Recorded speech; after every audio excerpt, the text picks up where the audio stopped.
So we have been going through kind of the story of God's redemption, kind of seeing God's story of redemption play out from the Old Testament all the way going up to John 3:16. And so we kind of typically think of that verse as kind of the summary of God's redemption. So last week we left off where Abraham was willing to sacrifice his only son Isaac as God had asked him to. And we see how Abraham was so faithful to God by doing that.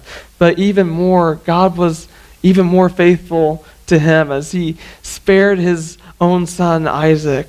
So that kind of story kind of wraps up the tale of Abraham. It kind of brings Abraham's story and his part in the story of God's redemption kind of full circle, and kind of opens up the door to continue the story through someone else, through Isaac.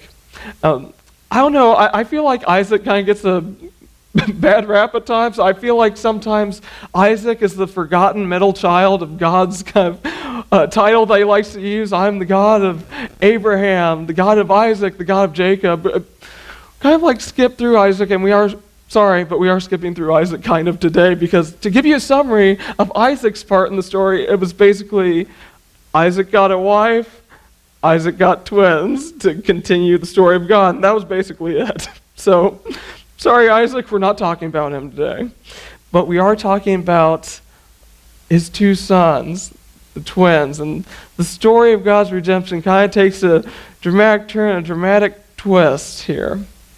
So it all starts out with Genesis chapter 25, starting with verse 19. This is the account of the family line of Abraham's son Isaac.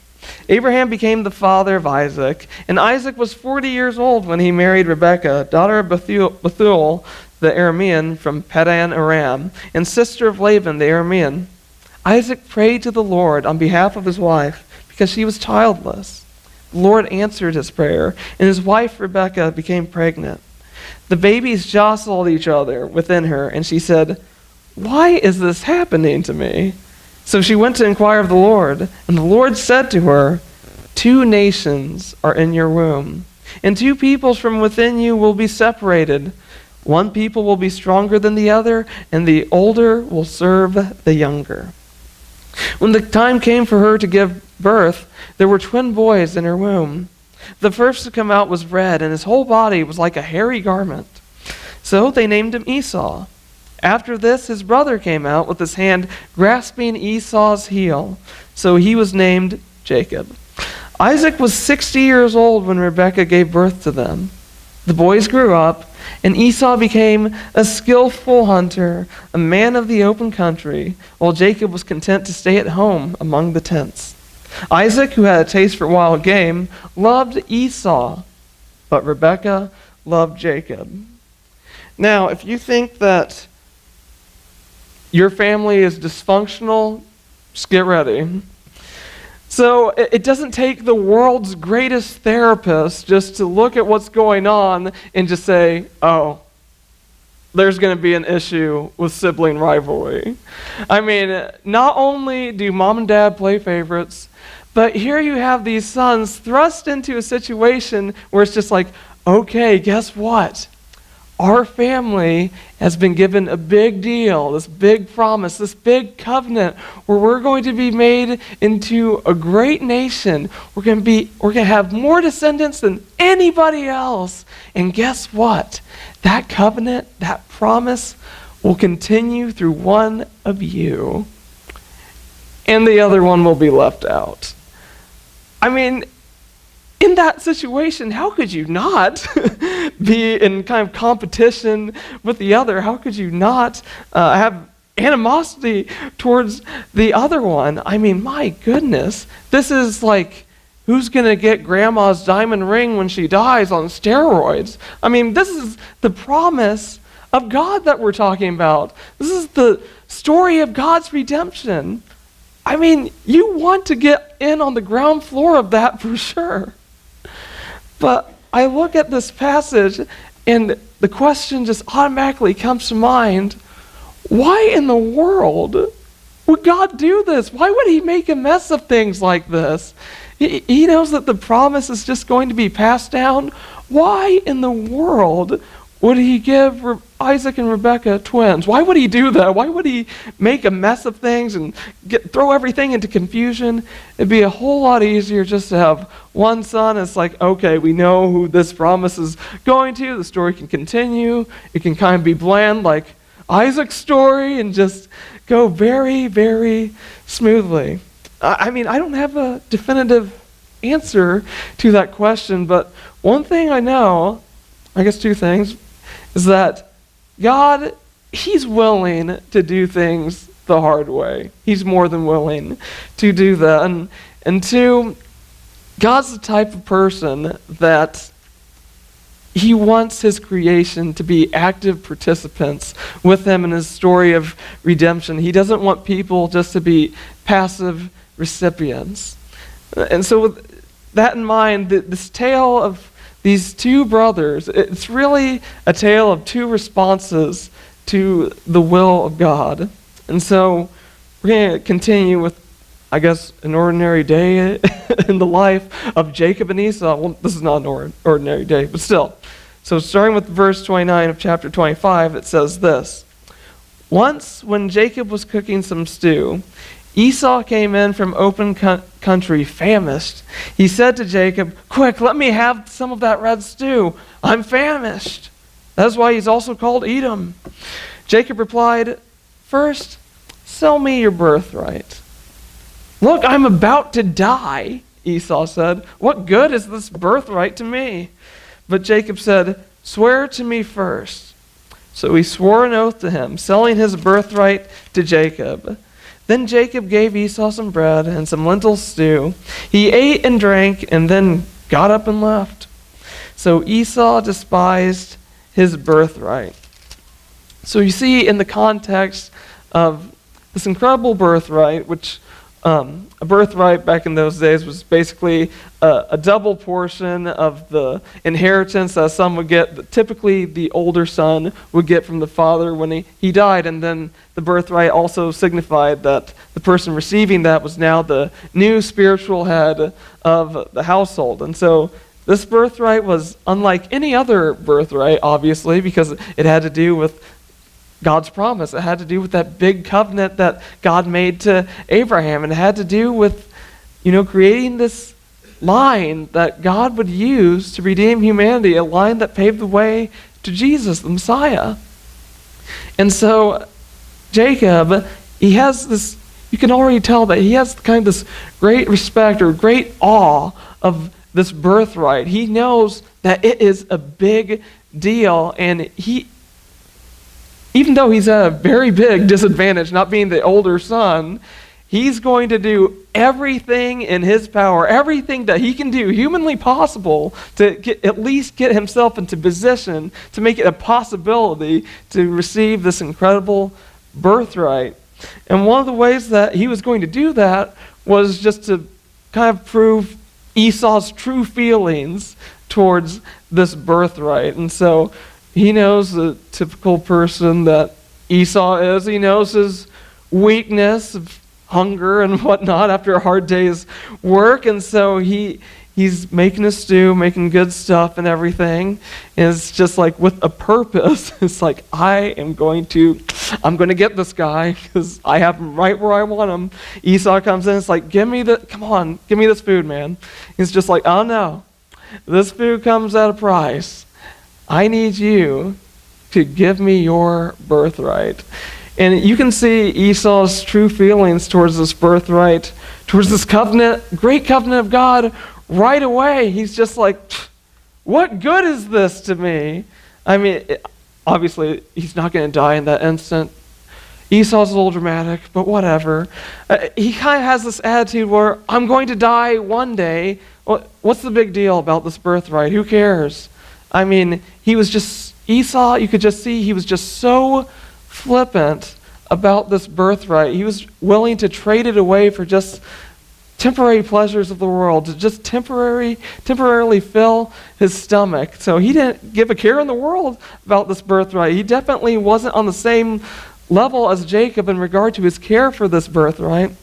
So Jacob revealed Esau's true feelings about his birthright and got the birthright from him and everything. And so you just have to think, I mean, why should someone like this, who just has a blatant disregard for this birthright, why should he get the birthright anyway? I mean, Jacob understands that it's not enough to do like kind of back alley wheeler dealing with your brother.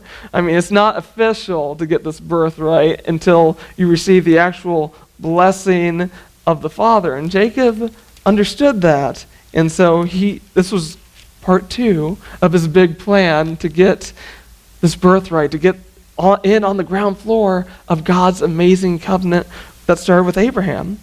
So Genesis 27, it says this: when Isaac was old and his eyes were so weak that he could no longer see, he called for Esau, his older son, and said to him, "My son." "Here I am," he answered. Isaac said, "I am now an old man and don't know the day of my death. Now then, get your equipment, your quiver and bow, and go out to the open country to hunt some wild game for me. Prepare me the kind of tasty food I like and bring it to me to eat, so that I may give you my blessing before I die." Now Rebekah was listening as Isaac spoke to his son Esau.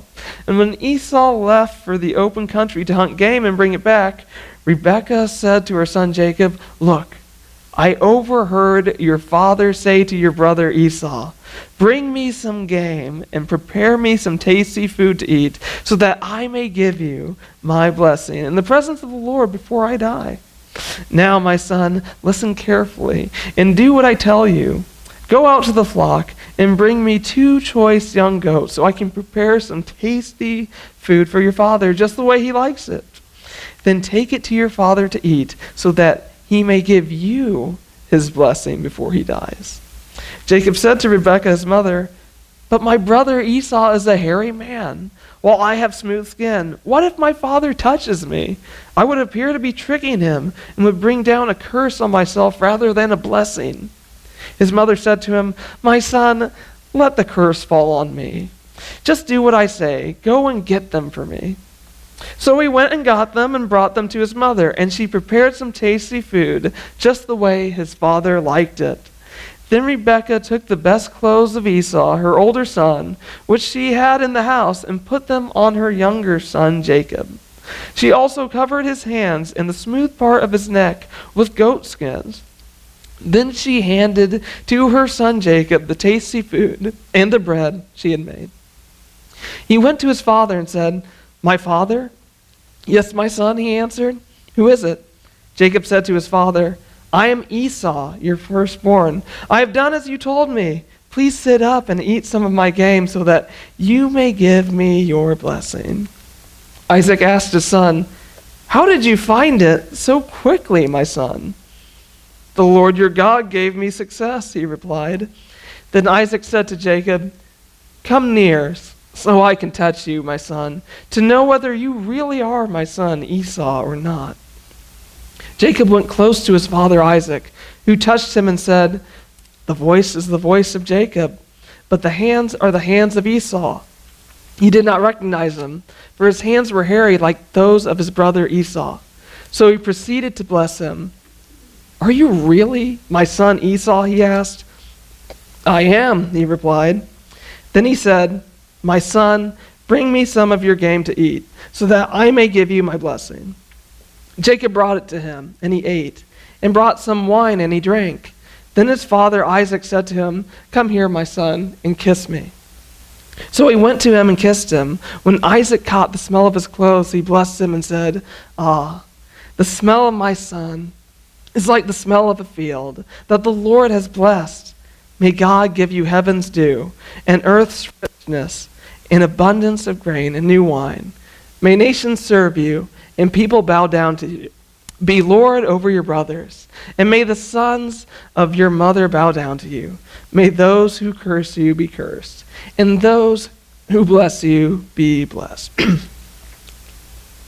So I know that a lot of times it seems like a bunch of commentaries I was reading just kind of point out how all of this is totally wrong, which, I mean, I kind of agree. I mean, the methodology is completely questionable, like there's obvious deception all over the place and trickery that's wrong by all other standards. But I don't know if it's my sympathy for the guy because he shares the same name as me or what. But I just think that he gets a bad rap. And more than anything, I just think that I actually think this is it sounds bad, but I think this is a good thing because Jacob is showing more than anything, the most important thing that's happening in this story is that Jacob is showing that he is willing to do absolutely anything. You can see that he has just this tenacious pursuit after getting in on the most important promise and covenant of God. He is willing to do anything to do that. Whether the motives are pure or not, I don't know. I'm not a mind reader. I have no idea what was going through Jacob's mind. But whatever it was, he was willing to do anything to do that thing that was integral to God's plan for the redemption of humanity. And so you see this blatant contrast between Esau and Jacob. You see Esau, he just completely disregards the birthright, doesn't see it as any big deal at all, is willing to trade it away for the temporary pleasures of this world. But on the other side, you have Jacob, who is willing to do absolutely anything to be in God's story, to have that covenant. And so we see this story, these two tales of this tale of two brothers, Jacob and Esau. And they relate to us more than we could ever think, actually. As Esau and Jacob had this birthright to continue the covenant that God made with Abraham, so we too, each and every one of us, as humans, we have a birthright that God has given us through the death and resurrection of Jesus. Each and every single one of us in this room, each and every single person outside of this room, has this birthright of salvation that God is offering to each and every one of us. The fullness of salvation, to be able to receive the love that God has for us, to ask Him for forgiveness, to finally take that wall that's separating us from God so that we can accept Him into our lives, have Him a part of our lives and receive His love. And then on top of that, not only do we receive His love, but we grow in His love to the point where we're saying, God, you can have every single part of my life. I want you to be the Lord of every single part of my life. And then on top of receiving God's love, growing in God's love, they're showing God's love. God doesn't want us to be passive recipients. He wants us to be active participants. When we receive His love, grow in His love, He wants us to partner with Him, to help Him just make His kingdom come here on earth, make His will be done here on earth. That's what He wants to do in each and every person's life. This is the plan that He has for the entire human race. This is our God-given birthright that God wants to see happen in everyone's life. This is the fullness of the birthright of salvation. And so we have these two responses, Esau's response and Jacob's response. They're the two types of responses that we ourselves can give to this birthright that God is offering to us today. And whether people realize it or not, a majority, they take Esau's approach to the birthright that God is offering to them. They just say, this is worthless to me. I don't need this. I'm just going to trade it for the temporary pleasures of this world. It's something that I can take part of now. It's something that I can actually see and experience. But in the end, in the same way, at the end of the story of Jacob and Esau, there is a clear regret on the part of Esau that he missed out on his birthright, that he missed out on this blessing that he was supposed to receive from his father. There was regret that he had carelessly kind of thrown it away to his brother Jacob. In the same way that Esau had regret for not taking advantage of this birthright, so in the end, every one of us who don't take advantage of this birthright of salvation that God is offering to us, there will be regret. There is going to be regret. But it doesn't have to be that way. It does not have to be that way. We do not have to respond in the same way that Esau did to this birthright God is offering to each and every one of us. But we can respond in the same way that Jacob did. We can just say, I am not going to treat this lightly.